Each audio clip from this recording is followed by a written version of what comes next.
Kay bao baka na pwede na tumatag-an ang year kung kano sa aka na tao by using this. What? Alright.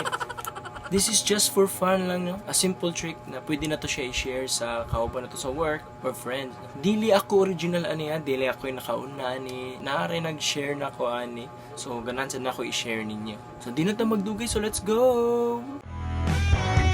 Nang intro eh. Kapoy.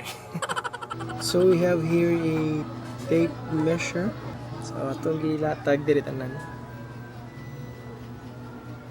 Tuyo ka. So let's assume nga ang 100 is year 2000, no? Year 2000 is year 2000. So 2020 man taron. So ato i-plus og 20 which is 120 of course. 120.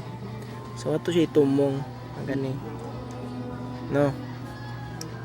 To guess na kung sa ko year na tao atong may bawaan based sa atong edad. So this is 1, 2, 3, 4, 5, 6, 7, 8, 9, 10, 11, 12, 13, 14, 15. And I'm 26 years old yan.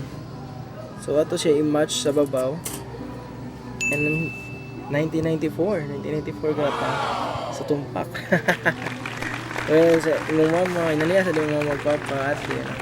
Akong mama is 49 siya karon. 2020, let's check sa 49. Ano yung 49?